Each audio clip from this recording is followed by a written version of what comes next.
le rôle du fils de l'homme. Quand il joue le rôle du fils de l'homme, ça n'a pas mis du temps. Dieu l'a retiré. Mais il a dit que le même fils de l'homme va faire naître d'autres fils de l'homme. Et cette fois-ci, le fils de l'homme, ça ne sera pas de l'onction sur les hommes pour jouer un rôle. Non, parce que nous sommes rentrés dans le sacerdoce éternel où Dieu et ses fils rentrent dans une vie éternelle. Et cela ne va pas se reproduire. C'est comme Jésus est né en dehors de l'homme, il est mort en dehors de l'homme, il est ressuscité en dehors de l'homme, ça n'a aidé personne. Juste des émotions nous avons eu. Mais cette fois-ci, nous devons aller au-delà de l'émotion, qui est le salut, pour rentrer dans le mariage. On ne peut pas parler du mariage si le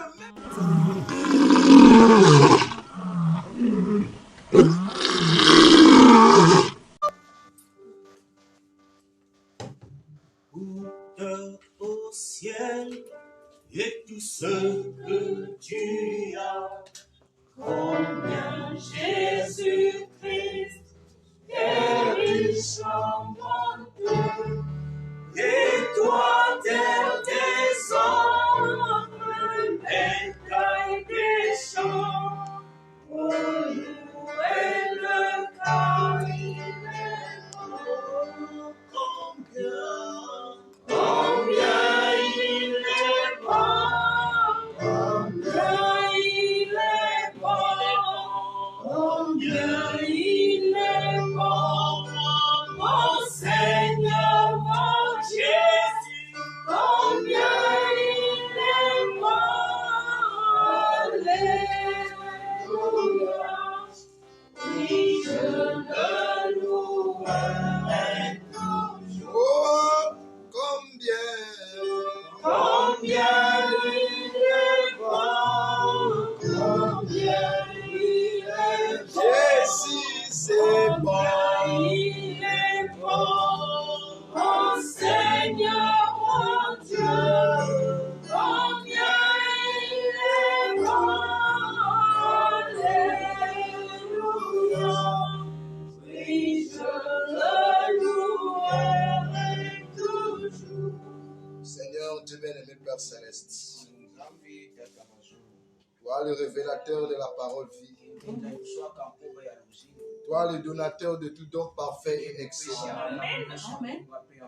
toi le Messie, la parole ouest, toi le Saint-Esprit, l'écho de la parole.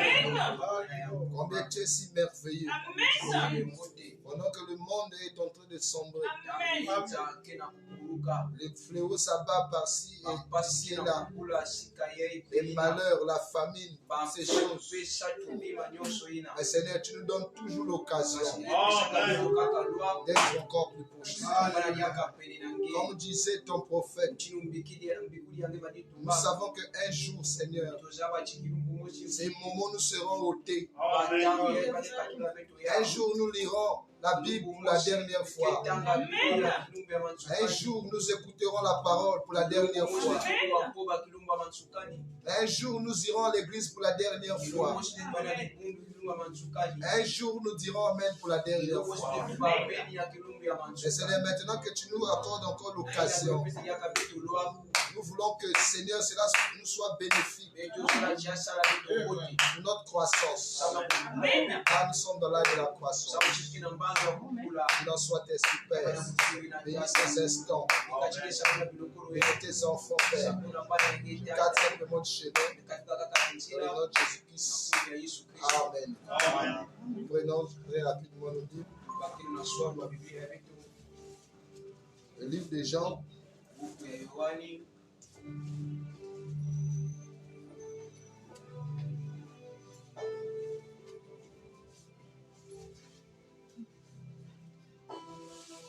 C'est Jean 12, je crois. Verset 20. Quelques Grecs du nombre de ceux qui étaient montés pour adorer pendant la fête s'adressaient à Philippe de Bethsaïda en Galilée. Et lui dire avec insistance, Seigneur, nous voulons voir Jésus.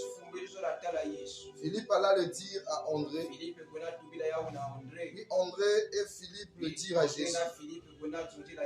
Jésus leur répondit, l'heure est venue où le Fils de l'homme doit être glorifié. En vérité, je vous le dis, si le grain de blé ne tombe en terre, si le grain de blé qui est tombé en terre ne meurt, il reste seul. Mais s'il meurt, il porte beaucoup de fruits. Celui qui aime sa vie la perdra.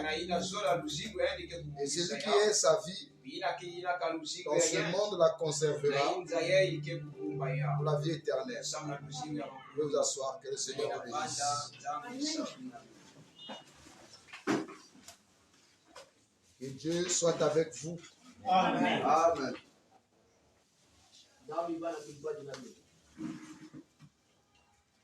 Nous continuons toujours sur la divinité du Saint-Esprit. Parce que cela nous concerne directement. Amen. La divinité du Père et du Fils, cela concerne le Dieu lui-même. C'est pour cela que ça demande la prophétie pour en parler. Mais la divinité du Saint-Esprit nous concerne directement. C'est pour cela que nous devons parler de ça sérieusement. Afin que nous puissions connaître parfaitement notre position en Christ. Parce que tant que nous ne connaissons pas notre position en Christ, nous serons ballottés sur tout vent de doctrine. Parce que le Saint-Esprit a été donné pour un but. Jésus n'avait pas le Saint-Esprit. Amen. Parce que beaucoup de gens pensent que Jésus avait été né avec le Saint-Esprit. Non, le Saint-Esprit n'était pas pour Jésus. Parce qu'il était né parole. Il n'avait pas besoin du Saint-Esprit pour le convaincre du péché. Donc lui-même, il était déjà l'accomplissement du Saint-Esprit. Mais nous avons besoin du Saint-Esprit pour nous convaincre du péché. Et c'est la promesse que Jésus a faite à l'Église. Le Saint-Esprit viendra et vous convaincra du péché. Jésus leur a même posé la question: qui d'entre vous peut me convaincre du péché? Donc Jésus, en type, était la divinité du Saint-Esprit, c'est-à-dire Dieu devenant humain. C'est pour cela qu'il est différent de Moïse, il est différent d'Abraham, il est différent de Josué, il est différent de tous les patriarches, parce que lui il sort d'une autre race. Amen. Eux, ils sont sortis de la race du péché, mais Jésus sort de la race de la vie Zoé. Parce que la vie Zoé est une race. C'est ça qu'on appelle le sacerdoce royal. C'est ça qu'on appelle le nouveau sacerdoce. Ce n'est plus le sacerdoce des Éphésiens, mais c'est le sacerdoce de Dieu. Et ces gens-là ne sont pas des dons. Ce n'est pas des Éphésiens 4 établis selon l'ordre de Paul. Ceux qui ont reçu des dons, non, ceux-ci ne reçoivent pas des dons, mais ils reçoivent Dieu, c'est-à-dire la plénitude de la divinité dans un homme. Amen. Amen. Donc c'est ce que nous allons voir. J'espère que vous avez quand même l'aperçu de ce qui s'est passé dans les âges. Parce que dans les âges de l'Église, nous avons vu comment ça s'est passé, le chevauchement de la vie. comment la puissance est opérée. Quel était le but de Dieu dans les âges. Et maintenant que nous avons parlé de ça, nous pouvons parler maintenant de la réalité, de tout ce qui s'est passé dans les âges, dans l'homme.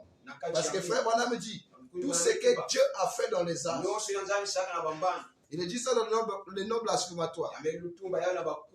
Il est fait aujourd'hui avec l'individu. Donc, Paul, Irénée, Martin, Colombo, Wesley, William Branham, tous les 7 prophètes se retrouvent aujourd'hui dans l'épouse. Et frère Branham dit que les 7 vertus et la composition de 7 âges, de 7 messagers, de 7, tout ça, c'est ça. Donc, quand on parle de l'épouse, c'est le condensé de tout. C'est pour ça qu'on dit que l'épouse, c'est la plénitude. Donc, associer le Nouveau et l'Ancien Testament. Tout ça, c'est l'épouse. C'est pour cela que Jésus dit, dans le volume du rouleau, il est question de moi. Pour faire ta volonté. Amen. Donc le Saint-Esprit dans les âges a été donné pour empêcher les gens de fumer, pour empêcher les gens de boire, de commettre adultère, de faire la fornication. On parle de ça dans la prédication, pourquoi le Saint-Esprit a été donné. Et le gage qui était la parole, qui s'est manifestée dans chaque âge, a mené ces derniers à vivre ainsi. Donc tu ne peux pas avoir le Saint-Esprit et fumer. Tu ne peux pas avoir le Saint-Esprit et commettre adultère. Ça, c'était inacceptable. Amen. Est-ce que vous comprenez ça? C'est pour authentifier le signe de leur âge. Donc la portion de la parole de leur âge les a menés à ne plus faire ces choses. C'est pour cela Paul, qui était le prophète du premier âge, quand il a commencé à s'écrier, Dieu l'a amené à vivre à la hauteur de ces choses. Jusqu'à ce qu'il dit, ce n'est plus moi, Paul, qui vit, mais c'est Christ. Vous voyez, au départ, il a dit, le bien que je ne veux pas faire, ou le mal que je ne veux pas faire, c'est ce que je fais. Quand il a commencé à crier au sujet du péché, Dieu l'a amené à évoluer. Paul maintenant dit, ce n'est plus moi qui vis, c'est Christ qui vit en moi. Je suis devenu prisonnier. Qu'est-ce que prisonnier? Prisonnier, c'est-à-dire, tu veux sortir, mais tu es privé de la liberté. C'est ça qu'on veut dire prisonnier. Donc, on t'a enfermé dans une cellule. Mais ce n'est pas ta volonté de vivre dans cette cellule. Mais comme on te considère comme coupable, ou une personne qui a fait des crimes, on t'emprisonne pour te protéger jusqu'à ce que le problème passe. C'est pour ça que dis-moi, Paul, je suis prisonnier de Christ. Et quand il évolue, il dit soyez sobre. Donc c'est comme la chose est là, mais ça ne veut dire absolument rien. C'était ça le signe de son âge. Il l'a amené à vivre au-dessus du péché. C'est ça qu'on appelle le gage. Le gage ne délivre personne, mais ça t'amène à vivre au-dessus du péché, mais tu n'es pas délivré. C'est Dieu qui veut honorer le don. Et il ne veut pas te laisser à la merci du diable. Pour ne pas que le don soit sali. Donc c'est comme l'hiver qui tombe sur la poubelle. Et pendant l'hiver, vous dites que la terre est sainte. Il n'y a plus de ordures. Partout c'est propre. Mais attendez le lever du soleil. Lorsque le soleil va se lever, vous allez voir que la saleté, que l'hiver caché, va se manifester. C'est la même chose avec Adam. Adam pensait qu'il s'était habillé après avoir commis Et il a cousu le feu de figuier. Il pensait qu'il avait caché sa nudité. Mais lorsque le soleil s'est levé, les feuilles d'Adam séchaient. Et il s'est retrouvé encore nu. Donc en réalité, avec le message des âmes de l'église, personne n'a été délivré. Est-ce que vous me saisissez? Tous ils sont morts avec le souvenir du péché. C'est pour cela qu'ils sont dans la 6e dimension. Parce que le mystère des arts de l'église, c'était que le baptême du Saint-Esprit. Madame dit, avec le baptême du Saint-Esprit, vous n'êtes pas plus chrétien. Donc de Paul à William Branham, il y avait un seul mystère qui les dominait, c'est le baptême du Saint-Esprit. Avec le baptême du Saint-Esprit, vous avez des hauts et des bas. On ne peut pas avoir un sacerdoce royal avec le baptême du Saint-Esprit. C'est la raison pour laquelle le Saint-Esprit, pour eux, devait les amener à vivre comme des chrétiens, mais en réalité, ce n'était pas des véritables chrétiens, selon Dieu.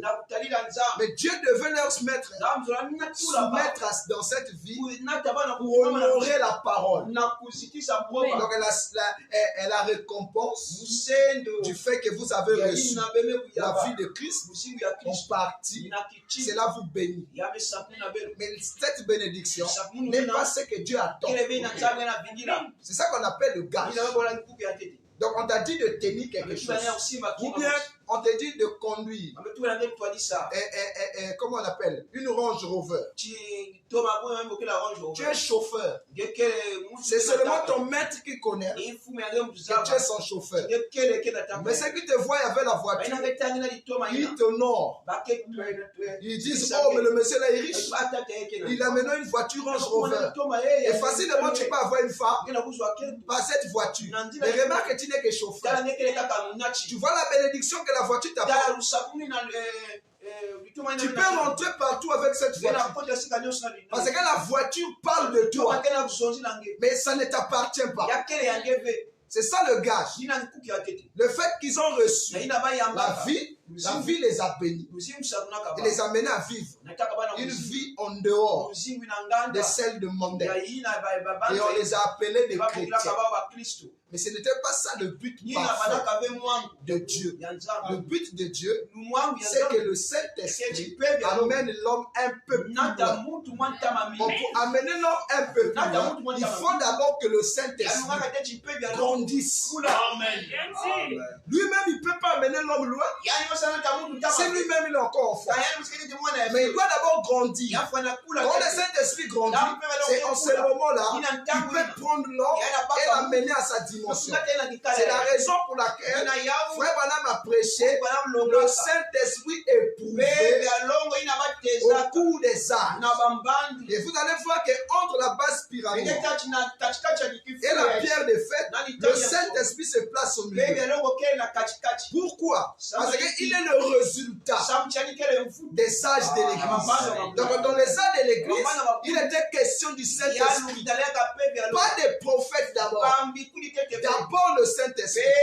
Parce que tous les prophètes sont passés, mais le Saint-Esprit est resté. Et c'est le Saint-Esprit qui dit maintenant, achetez de moi de l'or éprouvé par des feux, par le feu, et des vêtements pour couvrir votre nudité. Parce que là, il est capable de faire quelque chose de plus qu'il ne pouvait pas faire dans les âges. Donc, dans les âges de l'Église, l'objectif du Saint-Esprit, c'était amener l'homme à vivre au-dessus des actes de la chair. Maintenant, dans notre âge, le Saint-Esprit a une autre mission que celle des âges. C'est pour cela que dans notre âge, ne pas fumer, ne pas boire, ne pas faire toutes ces choses, cela ne veut rien dire. Parce que ça, le diable a imité. Tu peux être appelé chrétien, ne pas faire ces choses. Même le diable, devenant chrétien, lui aussi il fera pas ça. Le diable n'est pas plus méchant que l'homme. L'homme est plus méchant que le diable. Le diable, quand il devient religieux, il est pieux. Parce que lui s'adapte à tout système. Si c'est le système de la sainteté, lui aussi deviendra saint. Si c'est l'impudicité, il deviendra ça. Si c'est le mensonge, lui deviendra ça. Donc, le diable est comme un caméléon. Tout ce que toi tu le présentes, lui va s'adapter. Amen. Amen. Il y a des choses que l'homme fait. Le diable ne peut pas faire ça. Parce que le diable, il est esprit, il n'a pas de sentiment. Mais celui qui amène le dessein du diable à s'accomplir, c'est le sentiment de l'homme. Amen. Amen. Il y a des choses que l'homme peut faire. Le diable est même surpris. Et moi, je ne t'ai pas dit de faire ça. Pourquoi? Parce que l'homme est constitué du négatif. Il est totalement faux. Il a des sentiments négatifs. Tout ce qui est dans l'homme est faux. Le diable n'a pas de sentiments négatifs. Amen. Amen. Lui, son problème, c'est venir connecter seulement ce qui est en toi. Et le reste, c'est toi-même va agir. C'est la même chose avec Dieu. Dieu, il vient seulement connecter la sémence en toi. Le reste, c'est cette sémence-là qui fera le travail. Amen. Regardez, Dieu peut te parler. Tu sais que ça, c'est Dieu. Mais les sentiments négatifs en toi refoulent ça. Ce n'est pas le diable, c'est d'abord toi-même. Si c'était le diable, si tu ne connaissais pas la vérité, on devait dire c'est le diable. Mais puisque tu connais la vérité, tu sais que ce qu'on dit là, c'est la parole. Et tu es conscient que ça c'est juste.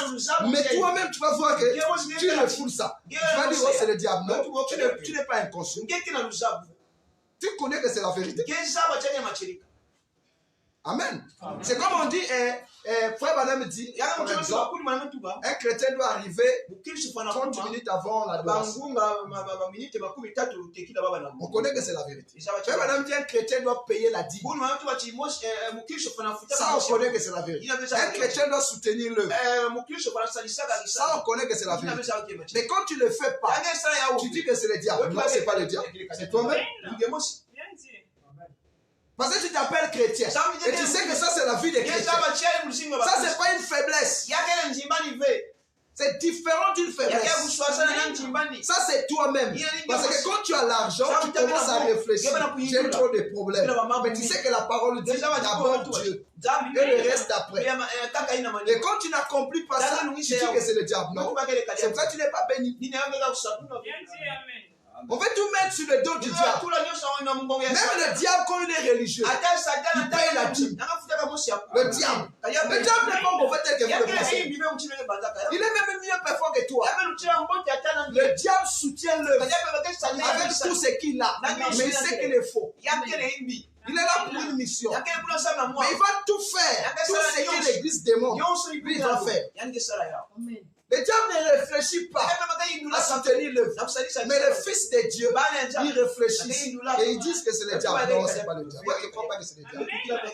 Il y a des choses que nous faisons, c'est nous-mêmes d'abord. Pas le diable. Laissez d'abord le diable à côté. Voyons, regardons-nous nous-mêmes. Il y a des choses aussi qu'on vit. On dit qu'on met sur le dos de Dieu. Non, c'est pas Dieu. Donc, aussi, il n'y a pas de responsabilité. Est-ce que ta vie est plus importante que celle de tes frères? Il fallait que Jésus accepte. Quand Jésus accepte, il dit que ta volonté soit faite. Donc, Jésus devait accepter. Amen. Mais non, quand le diable devient religieux, il sait que les chrétiens ne fument pas, les chrétiens ne boivent pas, les chrétiens ne vont pas dans les boîtes. La parole dit l'adultère c'est le péché, la fornication c'est le péché, toutes ces choses c'est le péché. Le diable rentre là. Parce que ça, il connaît ça. Parce que c'est ça qui était la vie des frères dans les âges de l'église. Et il a imité ça très bien. Donc quand tu fais ça, tu es puissant, alors facilement tu vas avoir les gens. Notre pasteur, il est puissant. Il a un témoignage. Il est exemplaire. Mais il est démon. Vous voyez la séduction? Amen. C'est pour ça que la divinité du Saint-Esprit vient séparer la balle du grain. Parce que le diable est devenu comme la balle. Il a l'apparence de la piété, mais il réunit ce qui fait sa force. Le diable ne croit pas au 7e sceau, mais il parle du 7e sceau. C'est pour que le diable parle du 7e sceau, parce que c'est écrit. Ils croient que, parce qu'ils savent. Ils parlent de ça, mais ils ne croient pas ça. Parce qu'ils ne connaissent pas ça. Amen. Mais non, les objectifs de Dieu aujourd'hui, ce n'est pas voir l'homme n'est pas fini. Oh, il fait pas non, c'est pas ce que Dieu attend de dire. C'est trop bas. Ça, c'était le salut qui a amené ça. Mais aujourd'hui, Dieu veut t'amener à être Dieu. Ça, c'est les objectifs de Dieu aujourd'hui. C'est pour cela un prédicateur qui n'amène pas l'église à un message qui les amène au mariage, il est antichrist. Amen. C'est parfois, madame Lisa. Il va vous parler des promesses d'hier et du futur. Il ne vous dira pas comment faire pour arriver à devenir Dieu. Il est antichrist parce qu'il entrave la croissance de la vie de Dieu en vous. Tout ce qui entrave la croissance de la vie de Dieu en vous, il est antichrist. Quand on dit antichrist, c'est-à-dire contre l'évolution de la divinité en vous. C'est pour cela Dieu a pris William Branham. Il a fait de lui un homme différent de tous les hommes de la terre. Donc William Branham n'est pas comparé à un prophète des âges. Il est au-dessus de tous les prophètes. Pourquoi? Parce que nous arrivons là à la divinisation, la matérialisation du Saint-Esprit. Donc il faut prendre un échantillon. Il faut prendre un échantillon. C'est pour cela que deux choses s'est passées dans la vie de frère Branham. Il s'est comporté comme les messagers des âges. Il n'avait qu'une portion. Et il s'est aussi comporté comme les messagers après les âges qui viennent avec la plénitude de la divinité en eux. Donc deux comportements dans un homme. Amen. Il a eu le gage. Il a eu la vie du gage. Quand il a eu la plénitude, il a aussi eu la vie de la plénitude. C'est pour cela que nous parlons de la divinité du Saint-Esprit. Maintenant, dans frère Branham, ce n'est pas la vie qui a mûri, qui l'a amené à se comporter. C'est d'abord le Fils de l'homme, c'est-à-dire l'Esprit éternel, Elohim, Dieu dans une chair humaine, amené frère Branham à faire les choses de Dieu. Donc la création, prononcer la parole, donner la vie aux petits poissons, tout ça c'est Dieu qui a utilisé l'homme. Et l'homme lui-même, il ne connaissait pas ça. Jusqu'à lui parler par une voix intérieure. Ça, il ne connaissait pas ça. Dieu dit à frère Branham, je suis en train d'essayer avec toi ce que je veux faire. Mais on ne peut pas façonner un produit ou fabriquer un produit sans avoir des cobayes. Une personne à qui essayer ça voit l'efficacité du produit. Donc, notre première victime, c'était William Branham. Le troisième coup, il a expérimenté. Les sept tonnerres, il a expérimenté. Tous les grands mystères de Dieu, frère Branham a expérimenté ça. Qui l'a amené à expérimenter ça? C'est Elohim. C'est-à-dire, l'ange puissant, prenant son nom, l'amenant un peu plus loin. Quand la constellation s'est faite, Branham dit, on l'a transporté dans cette constellation. Il était là dans cette constellation. Et dans cette constellation, il a vu le 7e ange. Il dit c'était lui le plus important. C'est lui qui m'a intrigué. C'est lui qui m'a influencé. C'est lui qui m'a causé des ennuis toute ma vie. Pourquoi le 7e ange vient? Parce qu'il vient introduire un autre sacerdoce qui n'est autre que la divinité du Saint-Esprit dans l'épouse. On ne peut pas arriver à la divinité du Saint-Esprit dans l'épouse sans que le ministère du Fils de l'homme nous précède. C'est la même chose avec les apôtres. Tout ce qui était en Jésus, le ministère du Fils de l'homme, Jésus était le Fils de l'homme. Et après Jésus, tout ce qu'il avait est tombé sur les apôtres. Et on appelait ça la révélation. Et la même chose se passe avec nous aujourd'hui. Dieu a appelé William Branham. Il a utilisé comme un Fils de l'homme. Donc le Fils de l'homme dans un Fils de l'homme.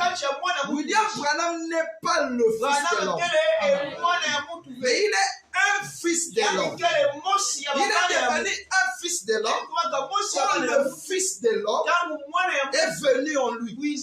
C'est ça qui a marqué la différence. Donc, après Jésus, ou en dehors de Jésus, personne n'a abrité l'Esprit éternel en lui. Mais seul le frère Branham qui a eu ce privilège par la promesse de Malachie 4 que Elohim, le Créateur, vient utiliser ce corps. Donc, dans frère Branham, c'est Elohim qui parle. C'est pour cela qu'il peut dire, si vous ne croyez pas en moi, vous mourrez dans vos péchés. Humainement parlant, frère Branham ne pouvait pas dire que Billy Graham et Oral Robert, c'est des faucons pentecôtistes. Il ne pouvait pas dire ça. D'ailleurs, il n'aimait pas citer les noms des gens. Mais saisi par l'onction, Elohim parle. Billy Graham, c'est les deux anges qui sont allés aveugler les gens à Sodome. Et au milieu, remarquez qu'il y avait Elohim. Donc, il dit Elohim, là, c'est Elohim. Billy Graham et Oral Robert, c'est les faucons pentecôtistes.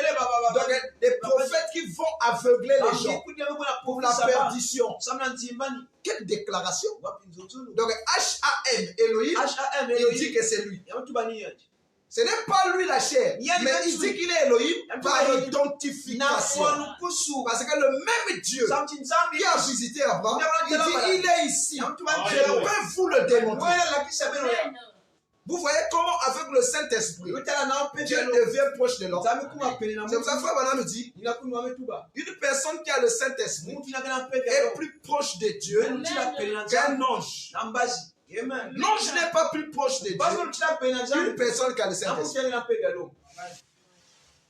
Amen. Alors, tout ce que Dieu a fait avec William Branham, ça a été spectaculaire. C'est ça qui laisse les gens dans la nostalgie. Et il veut le mettre, frère Branham, à la place de Jésus. Pourquoi? Parce que c'était tellement grand. Jamais Dieu n'a utilisé un homme. Il parle la chose accomplie. Ça a influencé les gens. Et cela a produit un groupe de prédicateurs qui se sont accaparés du côté charnel, du côté émotionnel du message de Frère Branham. Donc le côté émotionnel du message de Frère Branham est lié avec le témoignage et la puissance. Amen. Je vais vous démontrer que le même Dieu de William Branham ici, il guérit les malades, après il donne le témoignage. Ça c'est une partie charnière du message. Cela n'a rien à voir avec le salut. Mais démontrer que le même Dieu de William Branham ici, c'est la révélation de la foi. Parce que le Dieu de William Branham n'était pas venu pour les miracles, mais il était venu pour prêcher, pour donner un message à l'épouse pour l'amener à l'enlèvement. C'est ça démontrer que le même Dieu est ici. Les pentecôtistes le font. Je vais vous démontrer que Jésus-Christ est ici. Il ne cite pas le Dieu de William Branham, mais il dit Jésus-Christ. Les les paralytiques marchent, les aveugles voient, mais ils ne croient pas le prophète. C'est Jésus-Christ qui fait ça.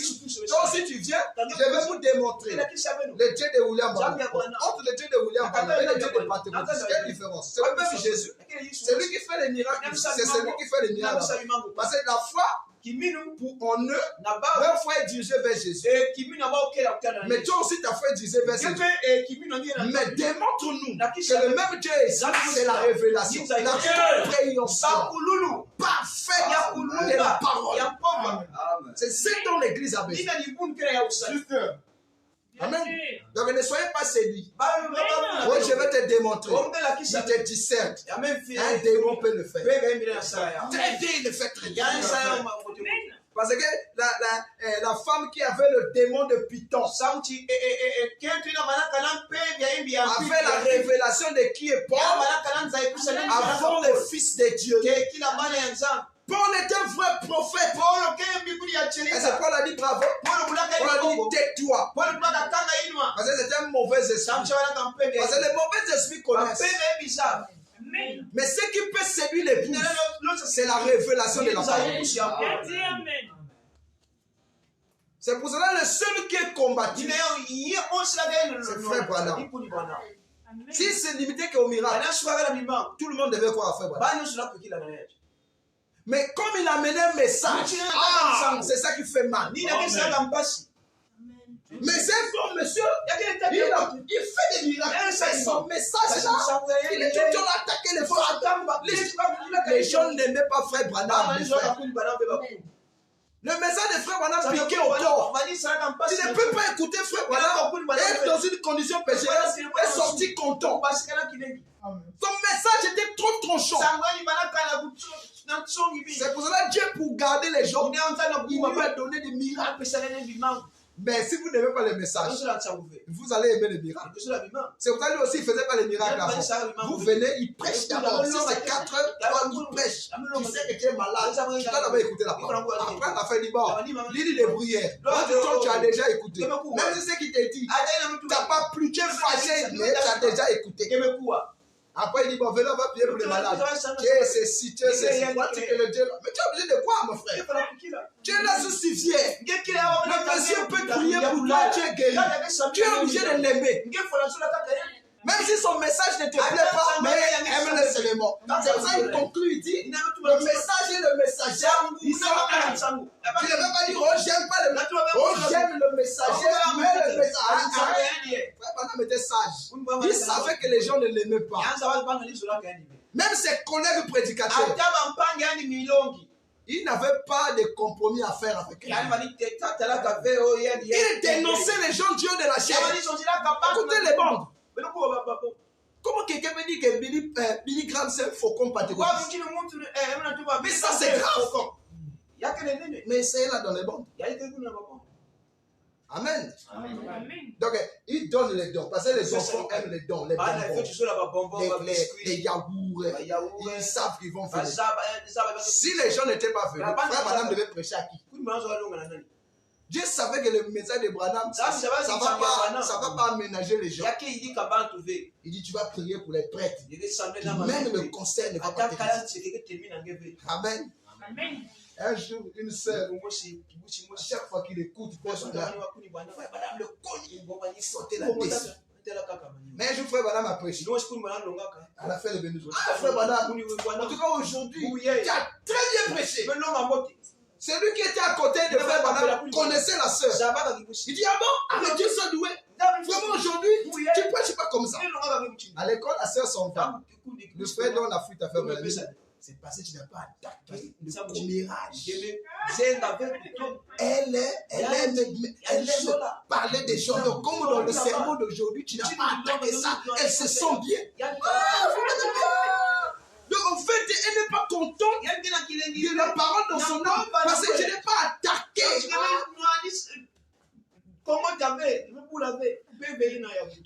La femme d'un prédicateur, rouge à lèvres, tiré. Comme on appelle, boucle d'oreille. Elle a bien fait ça. Frère madame, oh, ça c'est ma femme. Le pasteur a dit, oh, ça c'est ma femme. Quoi? Ça c'est ma femme. Mais elle a l'air, elle dit, il faut maintenant dire, elle a l'air d'être une païenne. Et quand il monte Dieu de la chair, il attaque ça. On t'avoue. Les pasteurs légers, vous qui laissez vos femmes aller dans la rue en choc, vous laissez, regarde, vous qui avez les cheveux, on fait l'esprit de lit. Tu ne peux pas supporter. Il te dit ça face à face. Que tu prennes ça en bio, même sa femme avait chaud. Amen. Mais tu ne pouvais pas le fuir. Parce qu'il a les dons. Même si quelqu'un te fait mal, même si on te dit qu'il est sorcier, s'il a l'argent, tu vas. Il n'y a pas un sorcier riche. Même si tu es sorcier, si tu es riche, tu n'es plus sorcier. Parce que même si tu bouffes, qui va organiser les obsèques? C'est encore toi. Il vient te voir. Mais la cotisation, 2 millions. Vous allez dire, oh, moi j'ai des problèmes, on commence de marge, 3 millions. Tu vas aller dire qu'il est sorcier. Mais ce sont les pauvres qu'on accuse souvent de sorciers. La sorcellerie va bien avec la pauvreté. Donc si tu es pauvre, on dit que tu es sorcier, tout le monde va croire. Et on va dire ça dans tout le pays, que le papa là il est sorcier. Mais le même papa, qui a l'argent, tous ceux qui l'ont critiqué, mais tout le monde a fait aujourd'hui. Même si on dit que tu es prostituée, oh cette femme là, elle a eu une mauvaise vie. Même si tu as que seulement l'argent. Tu vas voir qu'ils vont venir. Ils vont parler derrière toi. Mais devant toi, ils diront, oh non, il est franc-maçon. Vous allez venir demander l'argent. Vous prenez encore l'argent des francs-maçons. Donc il n'y a pas de riches pauvres et sorciers. Même si vous connaissez qu'il a tué, c'est vrai. Vous allez vous en foutre de ça facilement. Mais le jour qu'il sera pauvre, c'est là où on va sortir tous les dossiers. Amen. C'est comme notre humble, bien-aimé, William Branham, l'homme le plus détesté de la terre. C'est nous les Africains qui l'aimons. Mais les Américains n'aiment pas faire. Si l'Amérique a des problèmes aujourd'hui, c'est à cause de lui. Il a condamné l'Amérique. Il dit, je ne peux même plus prier pour vous. Quand son fils est là-bas, sa famille est là-bas, ses amis sont là-bas, ses frères, son église. Il dit pour vous, le temps de la grâce est passé. Ce n'était pas lui. C'était Elohim dans un nom.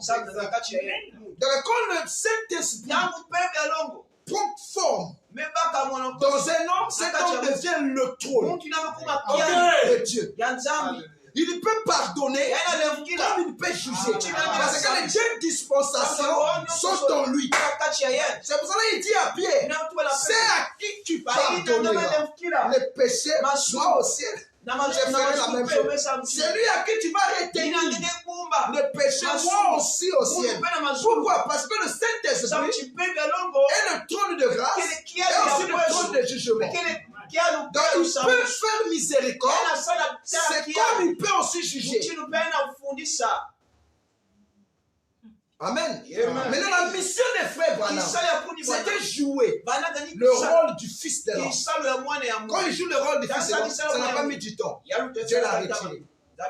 Mais il a dit que le même fils de l'homme va faire naître d'autres fils de l'homme.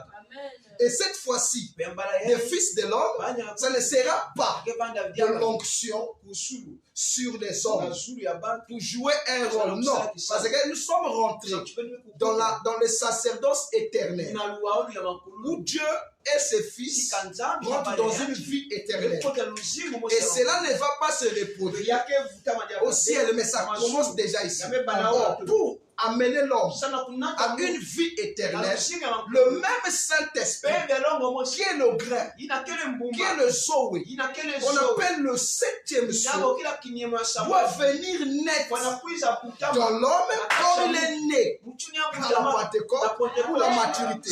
Donc il a atteint la maturité dans les âges en dehors de l'homme. C'est comme Jésus est né en dehors de l'homme, il est mort en dehors de l'homme, il est ressuscité en dehors de l'homme. Ça n'a aidé personne.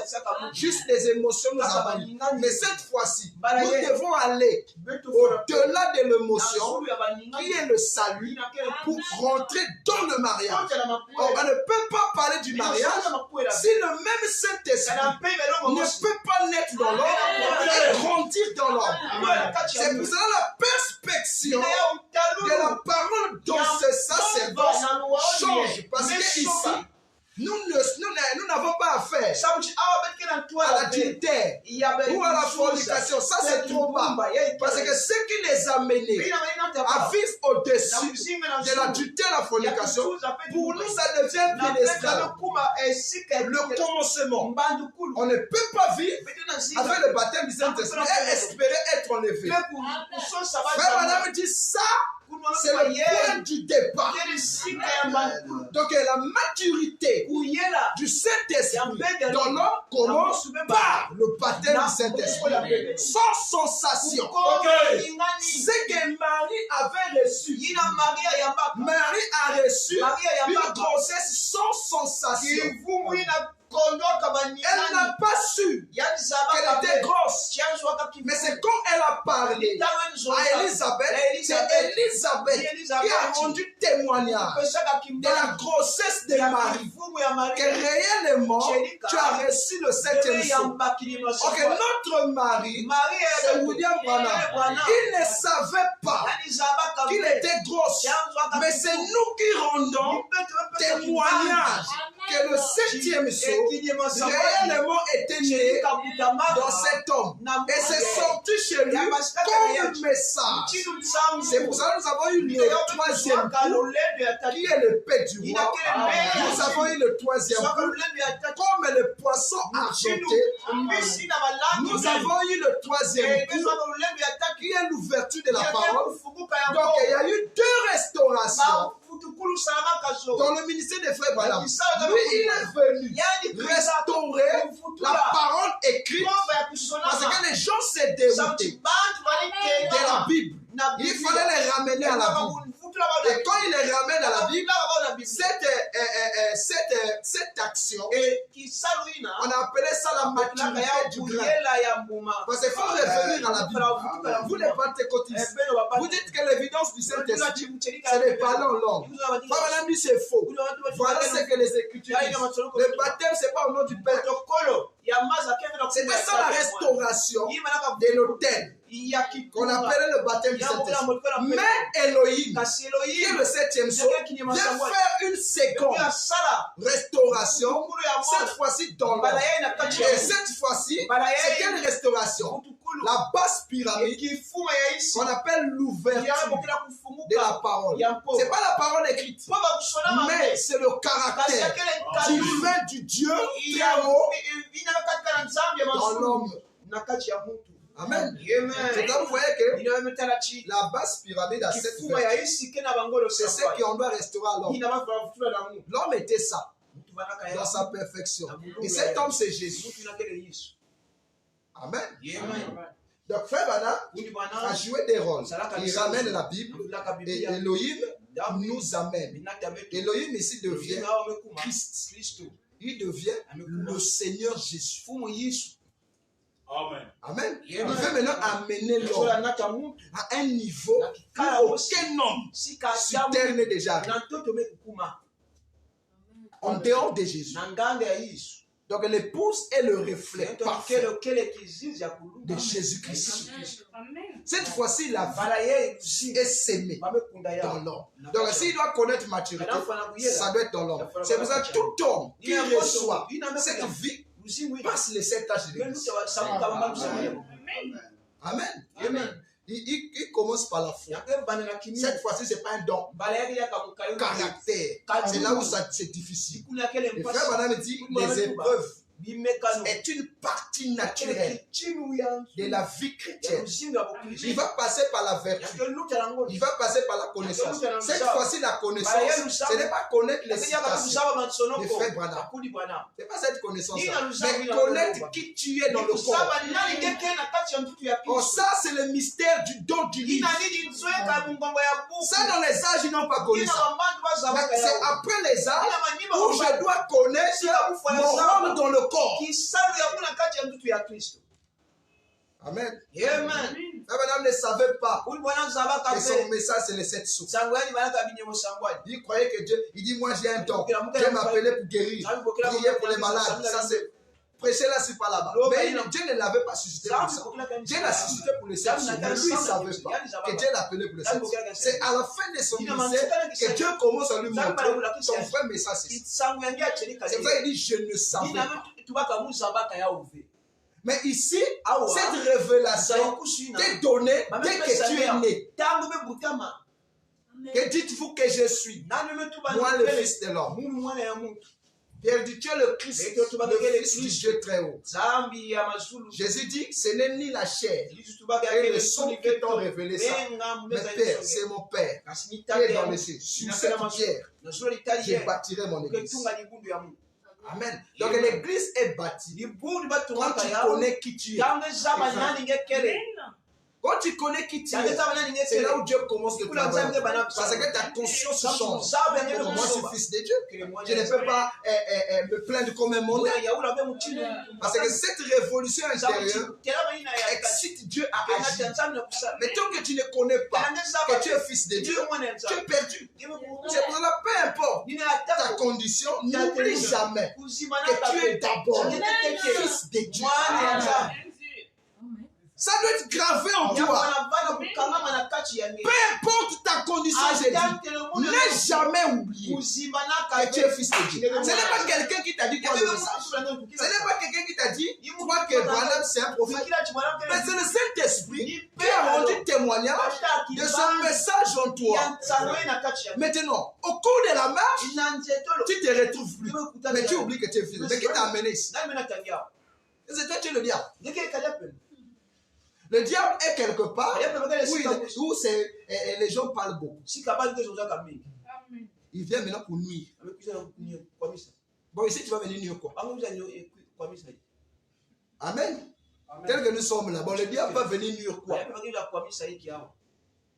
Et c'est dans le 7e son, on vous dit que le diable nuit quelqu'un.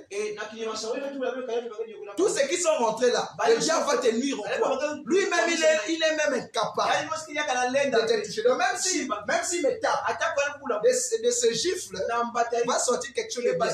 Bon, il est efficace en quoi? C'est ceux qui sont dans le gage, qui souffrent avec le diable. Mais tous ceux qui sont entrés dans le mystère, le diable devient leur ami. Ils causent avec le diable et ils causent avec Dieu. Tel que cela était dans l'Éden. Elohim a causé avec Caïn. Il a aussi causé avec Abel. Ce que tu fais là, tu crois que tu vas voir. Tu vas voir. Le diable parle avec toi. Il négocie. Si tu ne peux pas faire le péché, savez-vous que le diable négocie? Et il va dire à Dieu, laisse d'abord qu'il fasse un péché.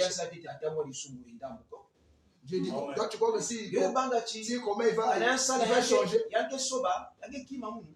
Bon, allez, vas-y. Le diable, il fait pas, ça marche. Après, il voit la même personne. Seigneur, malgré que je suis tombé, je sens que je t'aime. Vous savez que pour le diable, c'est un coup. C'est un coup au diable. Parce que Dieu, le diable sait, s'il y a une chose qui tue le long de cœur, l'amour de Dieu dans le Fils de Dieu, c'est le péché. Et c'est ça. Maintenant, malgré que tu fais le péché, le zèle augmente. Tu crois que le diable va continuer à t'amener à pécher? Cause perdue. Parce que lui, pour t'amener à pécher, il veut te contrôler. Mais malgré que ça arrive, il n'arrive pas à te contrôler. Il dit, mais comment tu as fait ton fils? Moi, je t'avais dit que lui, il a guéri.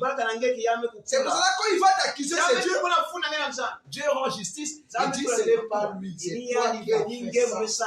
Lui, il ne peut pas faire ça. Amen. Ok, dans les âges, ce n'était pas possible. Parce qu'avec le gars, je vais aller. Si tu tombes, tu es fini. Tu vas plus te relever. C'est lui qui pense de la parole. Amen. Maintenant, ici, le mystère vient naître dans Frère Wilson. Frère Wilson devient là les sages de l'église. Amen. Donc, on doit retrouver Paul, Irénée, Wesley. Amen. Une fois, quand j'étais malade, c'était dur. J'étais en train de réfléchir. Seigneur, je ne marche plus. Je ne fais plus ceci. Dieu me dit, tu traverses les âges de l'église. Là, tu ne marches pas. Il y aura un temps où tu vas vivre. Parce que là, c'est l'âge de Pergame.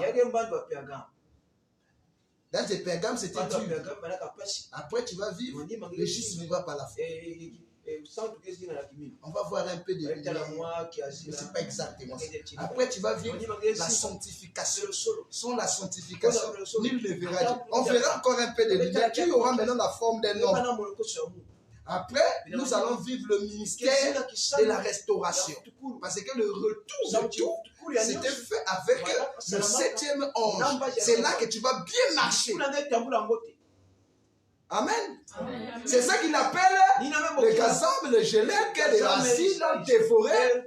Exactement ce que vous vivez aussi. À un moment de votre vie, vous voyez qu'il n'y a pas l'avenir. Les sages de la mort mettent du temps. Ça met du temps. Mais pense que tu vas regarder. Oh, on a prié. Ici, Dieu acclamons d'abord les sages. Ici, là, ce n'est pas au Seigneur. J'ai besoin du travail. Vraiment, je n'arrive pas. Dieu n'obéit pas parce que tu as demandé. Dieu obéit à son cycle. Est-ce qu'il a fini les actes d'abord? Oh non. Fais le boulot. Mais frère, quand on dit épouse, mais c'est un mérite. Mais l'épouse, ce n'est pas au parce que tu vois le message qui manifeste les dons. Ça, c'est la séduction. Mais l'épouse, c'est un mérite. C'est comme me disait un frère. Frère, non, vraiment là où tu amènes la parole, c'est compliqué. C'est qu'il avait dit, frère. Parce que tout le début, c'est que moi j'ai dit. Oh, si ce n'est que ça. Mais quand Dieu l'a descendu, pourquoi il ne prêche plus? Il dit la vie c'est difficile. Si on te donne notre vie à nous, tu vas mourir. Nous on est habitués à ça. Tu te réveilles, tu n'as pas l'argent, tu t'en fous. Tu te réveilles, tu vois le ciel et la terre. D'où me viendront les secours. Nous avons la vie de Jésus. Là où la nourriture nous attrape, on mange. Et si tu veux vivre comme ça? Donc ne dites pas épouse parce que vous avez l'argent.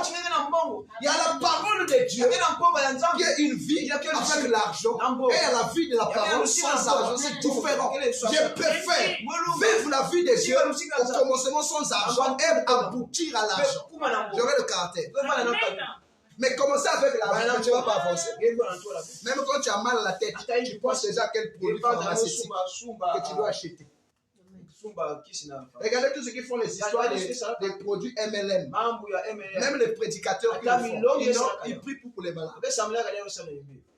Les malades peuvent venir. Pasteur, j'ai une situation. Prends tel produit. Est-ce que toi tu ouvres l'église pour donner les produits? Vous voyez? C'est ça l'escroquerie. Mais où est la foi? Amen. Où est la foi? Quand tu es malade, tu penses au médicament. Mais la foi, la foi est où? À quand tu vas expérimenter ta foi? Tout le temps, tu penses, si je ne bois pas. Moi, j'ai dit, Dieu ne fait pas de rechutes. Jusqu'aujourd'hui, on se demande comment Enoch fait pour vivre. Tel qu'il était, jamais j'ai fait le bilan. Jamais au contrôle. J'ai dit, je ne fais plus, je ne fais plus. Jusqu'aujourd'hui, je ne fais plus. Dieu ne fait pas de rechutes. Où est la foi? Dieu commence à t'examiner, à t'exercer par des petites choses dans ta vie. Il donne un peu de situation, il voit comment tu réagis. Tu réagis négativement, il double la peine. Tu réagis encore négativement, il double encore. Plus tu es fort, plus la situation devient difficile. C'est nous qui rendons la situation difficile parce que nous écoutons trop le diable. Donc plus tu écoutes le diable double les efforts. C'est vraiment impossible. Plus tu te gonfles, ça devient encore difficile. Amen. Amen. Amen. Où est la spiritualité? Où est Dieu? Amen. Vous l'avez mis où? Le grain qui est la vie rentre dans l'homme pour amener l'homme. Pas au niveau des frères Branham. Non. Pas au niveau. Au niveau des frères Branham, c'est Elohim qui était venu en lui. Mais ici, ça doit être des gens qui sont nés de la parole. C'est différent. Est-ce qu'on peut lire? Amen. Les gens qui sont nés. Frère Branham n'est pas né de la parole. C'est différent. L'Esprit éternel, qui est le Fils de l'homme, est venu oindre sa personne. C'est ça qui a fait de lui Fils de l'homme. Mais nous sommes nés. Donc nous allons sortir. Nous sortons de la même race que Jésus. C'est ça qu'on appelle le sacerdoce royal. Frère Madame dit la parole parlait et la sémence originelle. 215. Alléluia.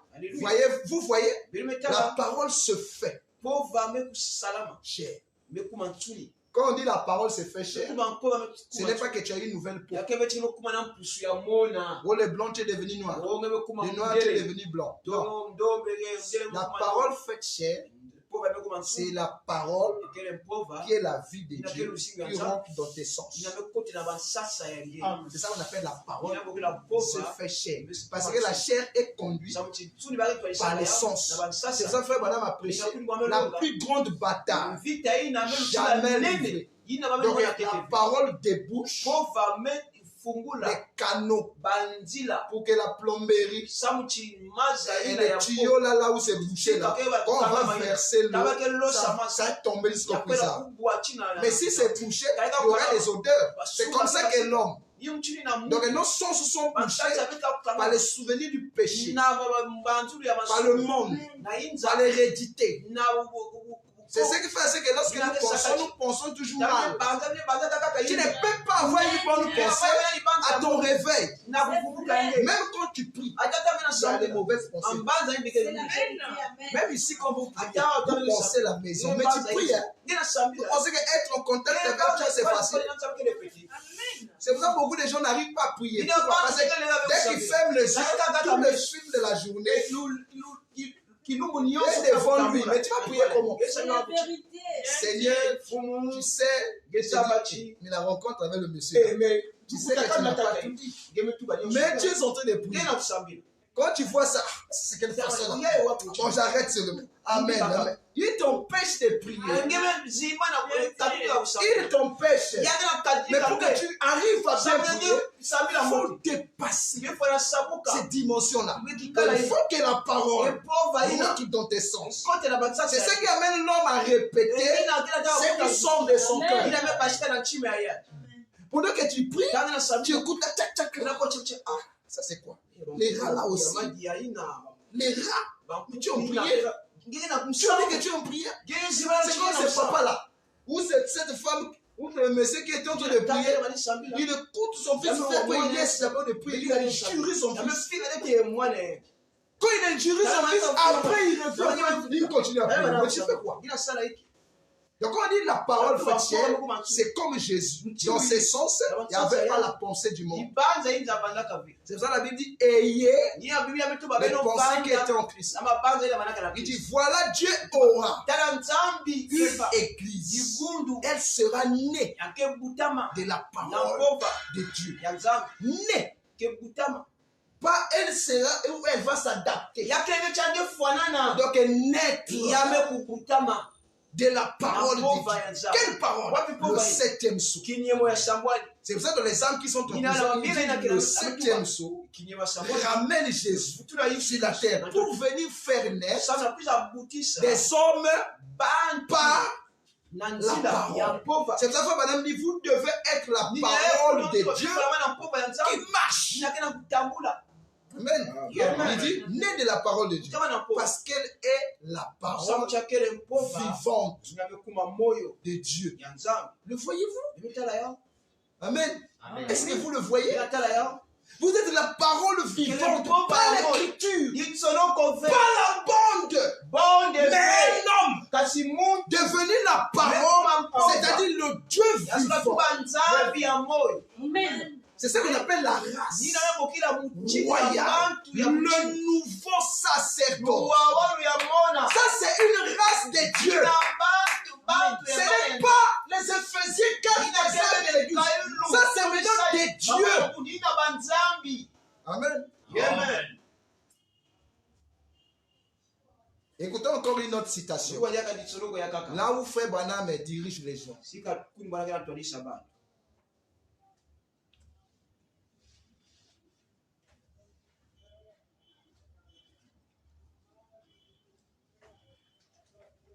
Voilà. Toujours la parole de Dieu, la sémence originelle. 1962. Paragraphe 441. Il dit ainsi, les prophéties du temps de la fin se répéteront. Je crois, comme le premier précurseur est sorti du désert et s'est écrié, voici l'agneau de Dieu. Et le second précurseur fera probablement la même chose en dirigeant les gens. Vous voyez, Frère Branham? Frère Branham nous a présenté Christ. Quel Christ? Jean-Baptiste a présenté Jésus vivant. Mais lui, il nous a présenté que Jésus. La colonne de feu. Jésus n'était pas la colonne de feu. Jésus était un homme. Donc après lui, il nous a présenté Jésus. Mais il est où? Le Jésus qui fait Branham nous a présenté, c'est le Jésus de Siméon. Voici mes yeux envie ton sang. Laisse-moi me reposer un peu. C'était le grain. C'était la vie. Il nous a présenté Jésus, la vie, la parole. Amen. Parce qu'on ne peut pas arriver à Jésus physique si Gabriel n'avait pas parlé. Donc Gabriel, c'est le messager. Le message sont un. Donc lui, il a d'abord présenté Jésus, qui est la parole. Donc quand nous voyons le message, nous pouvons décimer le visage de Jésus. C'est ce que Frère Branham nous a présenté. Maintenant, il dit, le second précurseur fera probablement la même chose en dirigeant les gens vers une épouse de la parole. Donc Frère Branham dirige les gens vers des fils de la parole. Pas un fils, mais Jean-Baptiste avait dirigé l'église vers un fils. Mais Frère Branham dirige les gens vers des. Donc si vous ne croyez pas au fils de l'homme, vous ne serez pas enlevé. C'est pour cela ne pas reconnaître les fils de l'homme et prêcher le message qui manifeste ou qui fait naître des fils de l'homme, tu es antichrist. La parole parlait et la sémence. Donc si je vous parle ici, le maudit, vous serez des Manza.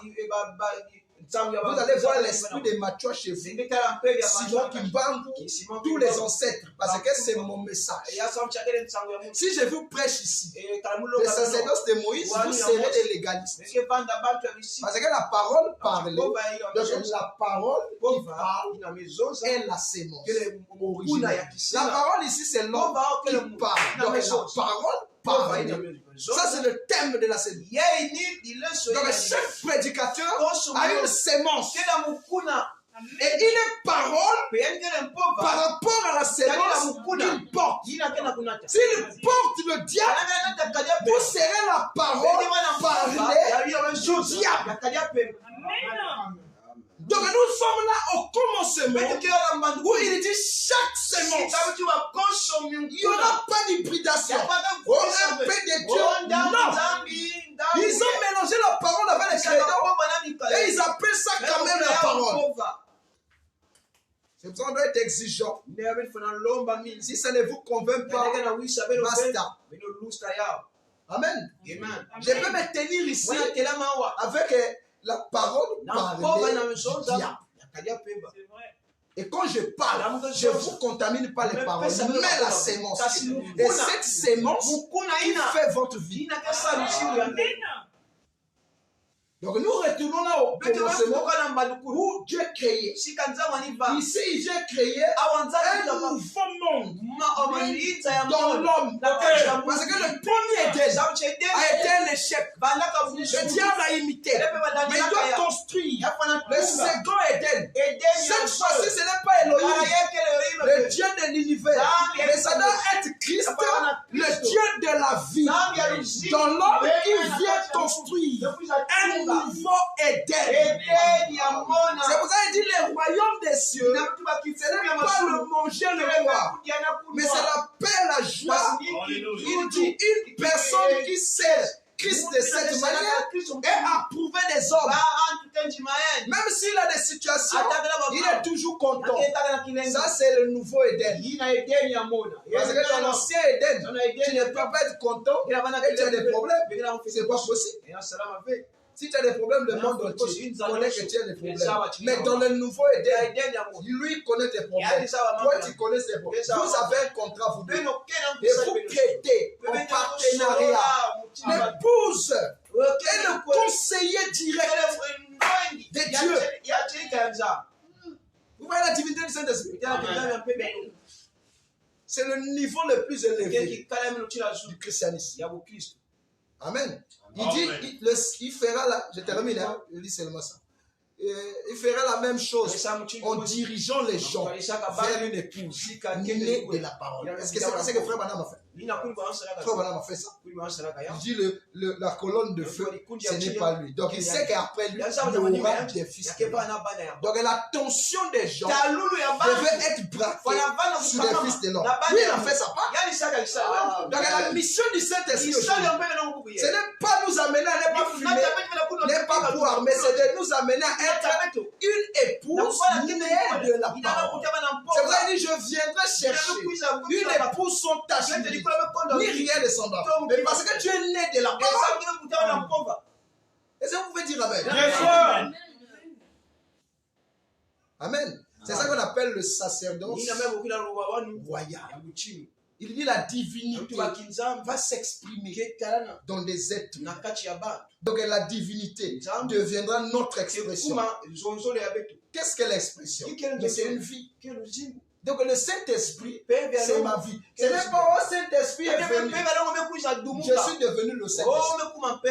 Non, je dis ceci. Ce n'est pas que le Saint-Esprit est venu moi. C'est que moi, toi, tu es devenu le Saint-Esprit. Amen. C'est pour ça qu'il dit, celui qui parle mal contre le Saint-Esprit, c'est lui qui parle mal contre le Saint-Esprit. Cela ne sera pas pardonné. Mon frère, un chef-d'œuvre, toi tu vas venir ouvrir ta bouche, mais Dieu t'extermine. Toi tu sais les difficultés qu'il a eues pour avoir ce chef-d'œuvre. Et toi tu te lèves pour matin. Amen. C'est comme dans un groupe. Un frère a suivi la prédication sur la divinité, il se met à parler. Dès qu'il a écouté, il se met à parler. Le monsieur ici, c'est faux. Il enseigne ses pensées. Voilà ce qu'il dit, c'est faux. Comment il peut dire que Jésus n'avait pas le Saint-Esprit? Oh, Jésus était ordinaire. Comment? Au lieu que moi je parle, c'est les autres qui l'attendent. Mon frère, est-ce que tu as bien écouté? Écoute bien. Je crois que tu n'as pas compris le frère. Écoute bien ce qu'il dit. Il s'est retrouvé seul dans sa position. Amen. Parce qu'il a parlé de Dieu et il a prêché le message. C'est deux choses différentes. Les gens prêchent le message. Parce que c'est des prédicateurs. Mais ils ne parlent pas du message. Parce que parler du message, c'est rentrer. C'est quoi? C'est amener Dieu à être nostalgique. Tu ne peux pas parler du message si tu n'amènes pas Dieu à être nostalgique.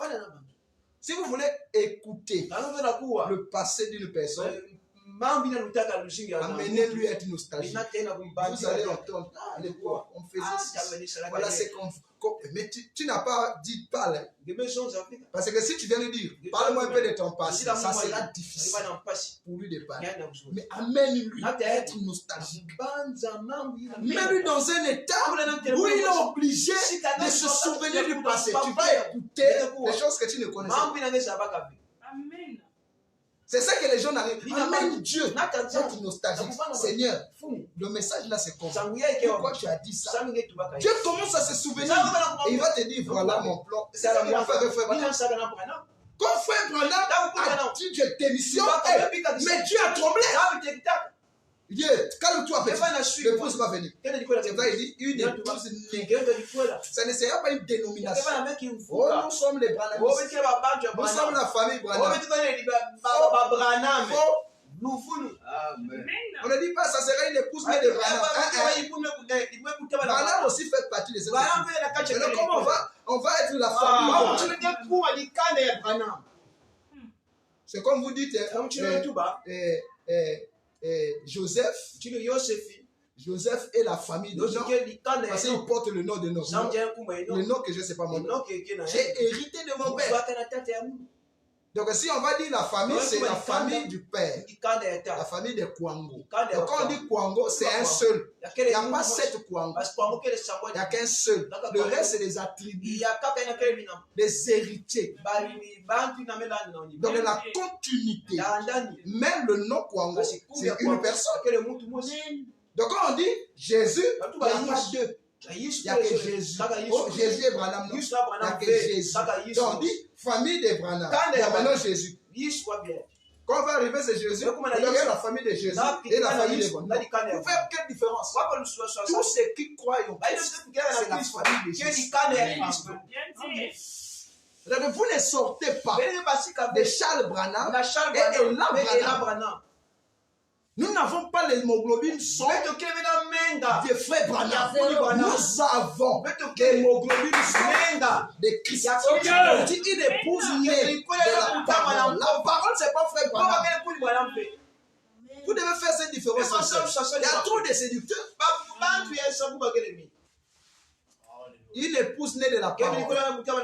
Il dit l'épouse de Christ qui sera dirigée. Donc, frère Branham, vous dirigez. Il dit les gens. Donc, il y a l'épouse et les gens. Il y a d'abord l'épouse et il y a les gens. Les gens sont différents de l'épouse. Les gens, c'est les dénominations. L'épouse, c'est la famille de Dieu. Parce qu'ils ont les mêmes composants. Maintenant, lui, il vous dirige vers cette épouse. Vous, les gens qui voulaient être épouse. Les gens. Il ne dit pas les frères. Frère Branham les appelle les gens. Donc n'importe qui. En dehors de l'épouse, le reste, ce sont les gens. Même si tu dis d'un tabernacle, il est les gens. Donc ils n'ont pas d'adjectif. Frère Branham devait dire, il dirige les frères. Non, pas les frères, les gens. Parce qu'ils sont nulle part. Ils sont pareils aux païens. Parce que seulement ici, ils sont religieux. Maintenant, lui, il dirige. Vous dirige vers les gens. L'épouse, les gens. Croyez-vous que vous êtes l'épouse? L'épouse, ce n'est pas le tabernacle. C'est tous ceux qui sont nés du 7e sceau. C'est ça qu'on appelle l'épouse. C'est quand on dit les 5 tolères, c'est le mystère ou le ministère du rassemblement. Ça ne rassemble pas le tabernacle, mais ça rassemble l'épouse. Que tu sois au nord, que tu sois au sud, si tu es l'épouse, tu es la famille de Dieu. Maintenant, frère Branham dit, les pasteurs, les brebis vers cette épouse. Donc, il y a des gens qui sont à devenir épouses et il y a d'autres qui ne sont pas encore épouses. Maintenant, ceux qui ne sont pas encore épouses, frère Branham les conseille d'aller vers les gens qui sont nés de la parole. Amen. Donc les gens qu'on a bénis, ils ont été baptisés de la parole. Pas la mer. Oh non, Dieu confessé, on va pas le baptême là. Donc la mère de Dieu. On te prend, on t'imbibe. On t'imbibe. On te sort les gens là. Ce sont eux les poules. Maintenant écoutez ce qu'il dit. Dans le temps de la moisson. 1964. Paragraphe 287. Je crois. Il dit, écoutez, dépêchons-nous. La vraie sémence doit venir. Il doit y en avoir. Parce qu'il vient pour l'épouse, son tachil. Il vient pour cela. Une épouse parole confirmée. Oh, ça sera un tout petit groupe. Les gens nés de la parole, on dit ça sera un petit groupe dans le temps de la moisson. Dans le temps de la récolte, ça veut dire que la vie qui est semée arriva à maturité et la moissonneuse batteuse vient maintenant pour récolter la vie. Il dit ça sera pas beaucoup. Ça sera un petit groupe de gens. Sophonie 3:10 dit quoi? Un petit groupe humble. On les appelle les fils de Sion. N'est-ce pas ce que la Bible dit? Il dit un petit groupe. Jésus a dit ce qui arriva du temps de Noé. Où 8 âmes furent sauvées. Est-ce vrai? Arrivera de même à la venue du Fils de l'homme. Il dit combien? Je ne sais pas. Mais voyez, l'épouse va être formée. Ce qui, tout du long, avaient reçu la parole dans leur âge. Ce n'est pas seulement ces derniers jours. Dieu va prendre tout ici. Donc, chez Paul, Irénée, Isley, jusqu'à William Branham, ces âmes-là, qui sont sur l'autel. Vous savez, l'autel, c'est quoi? Ce n'est pas au ciel. C'est en vous. Amen. Oh, il crie, c'est l'autel là, c'est vous. C'est la parole en vous. C'est pour ça que ils sont derrière nous, ils avancent comme on avance. Jusqu'à quand on va rester? Le corps théophanique, c'est un corps temporaire. Ce n'est pas un corps éternel. Ils sont sur l'autel. Donc, associés à eux.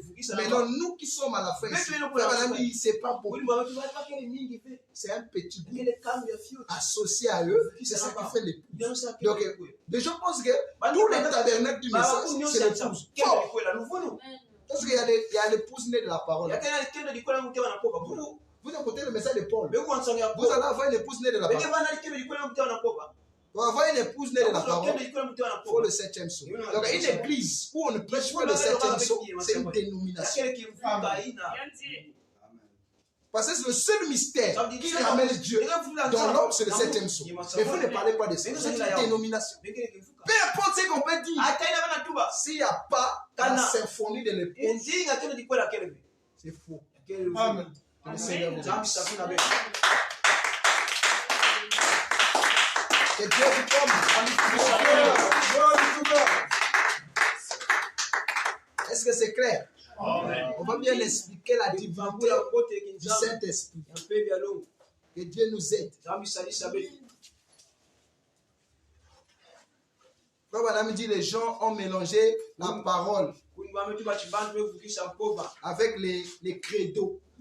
Et ils appellent ça quand même la parole. C'est compliqué. Ils savent que ce qu'ils font c'est faux. Mais ils disent quand même que c'est la parole.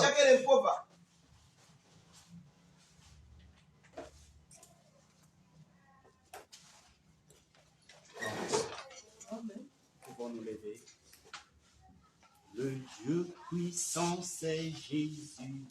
C'est le Prince de paix, le Père de l'éternité et le Roi de beauté, le merveilleux en sagesse, par qui toute chose est faite, la plénitude divine en Jésus incarné. Oh, tout est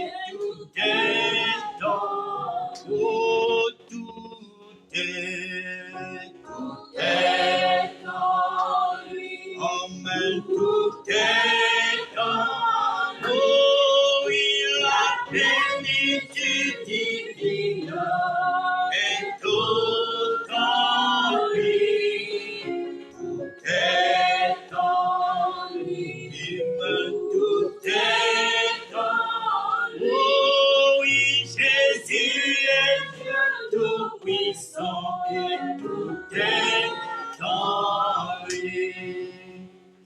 Emmanuel, Dieu en nous, Jéhovah l'Éternel, Esprit tout omniprésent, qui remplit l'univers, le grand sacrificateur et l'agneau des pécheurs, l'auteur de la rédemption, que béni soit son nom. Oui, tout est en lui, mon frère, tout est en lui. La plénitude divine est tout en lui. Tout est en lui. Tout est en lui. Jésus, le tout-puissant, et tout est en lui. Seigneur Dieu, bien-aimé Père Céleste, c'est vrai, tout est en toi. Parce qu'avant que ce monde ne soit fait, Seigneur, tout se résumait en toi. Et aujourd'hui, tu as déployé tout ce qui était en toi. Tu as créé le monde. Et tu as créé l'homme. Seigneur, le but pour cela, Père, c'est ce que nous sommes en train de voir et de poursuivre. Et Seigneur, c'est le but le plus précis et le plus principal. Pourquoi toi, tu as mené toutes choses à devenir visibles et que toi, tu sois resté invisible. Cela est injuste.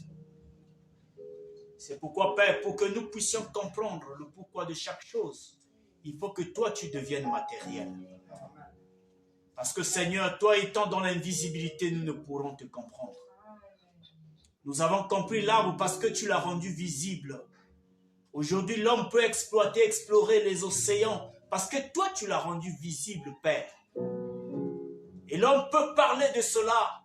Et lorsqu'il veut parler de toi, Seigneur, il ne prend que des tics dans la nature. Mais Seigneur, quand est-ce que l'homme parlera, oh Dieu, réellement de toi? C'est ainsi, Seigneur Dieu, oh, il t'a plu, Seigneur, de nous donner ce grand serment, parler de la divinité. Amen. Qui est Dieu? Et William Branham l'avait déjà introduit. Lui disait en son temps, à la fin du 7e psaume, nous connaîtrons qui est Dieu, quelle est sa nature, comment il vit. Amen. Et Seigneur, nous sommes arrivés là. Amen. Branham en parlait, Seigneur, en prophétie. Mais le temps est arrivé que cette prophétie devienne réelle. Amen. Oh Dieu, c'est pourquoi ces paroles, nous nous accrochons à cela. Amen. Ces paroles sont arrivées en son temps, Seigneur. Connaître qui est Dieu. Amen. C'est pourquoi David disait, mon âme a soif de Dieu. Il dit, du Dieu vivant, qui est la sémence parole née dans l'homme. Seigneur, merci pour ta parole. Amen. Merci pour l'accomplissement de ta promesse. Amen. Merci pour la révélation de la parole. Amen. Avec ceci, Seigneur, nous croyons, Père, jour pour jour, tu n'es plus un Dieu invisible. Parce que tu as donné les définitions que personne n'a jamais vu Dieu, Dieu invisible. Oui, nous étions encore dans le cours du temps. Amen. Mais aujourd'hui, nous ne sommes plus là, Seigneur. Nous sommes à la fin du temps, Seigneur. Amen. tu ne peux plus demeurer un Dieu invisible. Alors la divinité devient de plus en plus claire. Dieu devient humain. Oh, quelle promesse. Quelle merveille, Seigneur. Seigneur,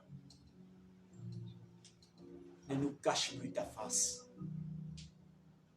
Parce que tu nous as déjà trop enseigné ces choses. Ne reste plus caché, Seigneur. Rends-toi plus réel et plus palpable. Là-haut, Seigneur Dieu, nous traînons encore les pas. Je me souviens une fois, Père, alors que Moïse avait parlé avec toi dans le temple.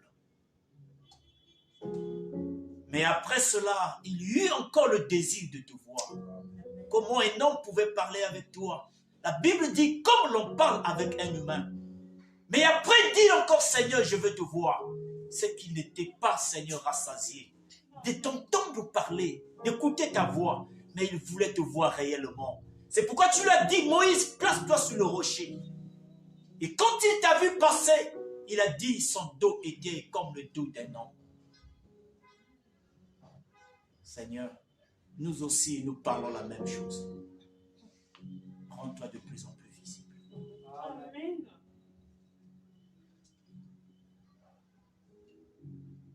Je remets, Seigneur, chaque fils et fille de Dieu ici présent entre tes mains. Et Seigneur Dieu, l'héritage inutile de la chair, du temps dans lequel nous nous trouvons, ne soit pas pour nous un obstacle, mais que cela soit pour nous, Seigneur, des symboles, des éléments qui nous amènent à voir Dieu. Parce que tu as dit, lorsque nous entrons dans le 7e sceau, Seigneur, le diable ne devient plus un adversaire. Le diable ne devient plus un ennemi, mais il devient la personne par laquelle nous voyons la gloire de Dieu. Même les frappes qu'il inflige sur ses enfants, sur les enfants de Dieu, devient pour nous là le langage de voir la gloire du Seigneur. Amen. Dieu tout-puissant, ceci est grand pour nous. Merci Père pour cela. C'est pourquoi je remets le vase que tu as utilisé entre ta main. Alléluia. Laisse que Seigneur Dieu, tu puisses amener ce message à les grandissant encore. Parce que Père, nous croyons Père, avec ceci, oh Dieu, le temps est en train de s'engloutir dans l'éternité et le ciel devient de plus en plus près. Seigneur, fais autant, oh Dieu, que cette bénédiction soit partagée avec tout le reste de la terre qui ont soif de toi, qui ont soif du Dieu vivant. Seigneur, tu es capable de faire au-delà de tout ce qu'ils peuvent faire. Merci pour tout. Nous te serons si reconnaissants, Père, de te revoir, de nous revoir encore en ces lieux, Père, et savourer les merveilles de Dieu. Ainsi, nous avons ainsi prié. Au nom du Seigneur Jésus-Christ, nous disons tous ensemble. Amen. Amen.